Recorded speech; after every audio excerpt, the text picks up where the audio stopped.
ગીર સોમનાથના ઝાલાના વડોદરા ગામે અત્યંત ભારે વરસાદ બાદ પૂર જેવી સ્થિતિનું નિર્માણ થયું.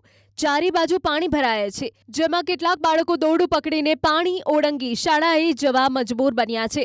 સૂત્રાપાડા પંથકમાં છેલ્લા 2 દિવસમાં 22 ઇંચથી વધુ વરસાદ નોંધાયો છે. શુક્રવારે મામલતદાર સહિતના અધિકારીઓ સાથેની ટીમ પહોંચી હતી અને જેસીબી મશીનની મદદથી પાણી નિકાલના પ્રયાસ કર્યા હતા. જોકે હજુ પણ અહીં પાણી ઓસર્યા નથી. વરસાદે વેરાવળ નગરપાલિકાની કામગીરીની પણ પોલ ખોલી નાખી. વરસાદના વિરામ બાદ પણ નગરપાલિકાના ગેટ સામે જ ઘૂંટણ સુધી પાણી ભરાયેલા છે. અહીં આસપાસ આવેલી દુકાનો પણ પાણીમાં ગરકાવ જોવા મળી છે. મેડિકલ સ્ટોરમાં પાણી ભરાઈ જતા વેપારીઓ મુશ્કેલીમાં મુકાયા. વેરાવળ શહેરના વોર્ડ નંબર 1માં પણ પાણી ભરાઈ જતા રહીશોએ મુશ્કેલી વેઠવાનો વારો આવ્યો. સોસાયટીઓમાંથી પાણી નિકાલની યોગ્ય વ્યવસ્થા ન હોવાથી પાણી ભરાવાની વિકટ સમસ્યા સર્જાઈ હોવાનું કહેવાઈ રહ્યું છે. સ્થાનિકોને બાળકોને શાળાએ મોકલતા પણ ડર લાગી રહ્યો છે. વેરાવળના મુખ્ય બજાર એવા સટ્ટા બજારમાં એક બહુમાળી મકાનની બાલ્કની ધડાકાભેર નીચે પડી ગઈ, જેના કારણે નીચે પડેલા 2 બાઇકને નુકસાન થયું. જોકે નીચે કોઈ વ્યક્તિ ન હોવાથી જાનહાનિ ટળી છે. સૂત્રાપાડા કોડીનાર હાઈવે પર ખેતરો પાણીથી તરબોળ બન્યા છે. મોડી રાતથી વરસાદે વિરામ લીધો છે, જોકે ખેતરોમાં પાણી હજુ ઓસર્યા નથી. સ્ટેટ હાઈવેની આસપાસ આવેલા ખેતરોમાં પાણી જ પાણી જોવા મળી રહ્યા છે. વાવડી અને પ્રશ્નાવાડા રોડ પરના ખેતરમાં પાણી ભરાતા ખેડૂતો મુશ્કેલીમાં મુકાયા છે. ગીર સોમનાથના ઝાલાના વડોદરા ગામે અત્યંત ભારે વરસાદ બાદ પૂર જેવી સ્થિતિનું નિર્માણ થયું.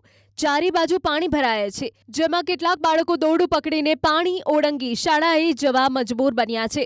સૂત્રાપાડા પંથકમાં છેલ્લા 2 દિવસમાં 22 ઇંચથી વધુ વરસાદ નોંધાયો છે. શુક્રવારે મામલતદાર સહિતના અધિકારીઓ સાથેની ટીમ પહોંચી હતી અને જેસીબી મશીનની મદદથી પાણી નિકાલના પ્રયાસ કર્યા હતા. જોકે હજુ પણ અહીં પાણી ઓસર્યા નથી. વરસાદે વેરાવળ નગરપાલિકાની કામગીરીની પણ પોલ ખોલી નાખી. વરસાદના વિરામ બાદ પણ નગરપાલિકાના ગેટ સામે જ ઘૂંટણ સુધી પાણી ભરાયેલા છે. અહીં આસપાસ આવેલી દુકાનો પણ પાણીમાં ગરકાવ જોવા મળી છે. મેડિકલ સ્ટોરમાં પાણી ભરાઈ જતા વેપારીઓ મુશ્કેલીમાં મુકાયા.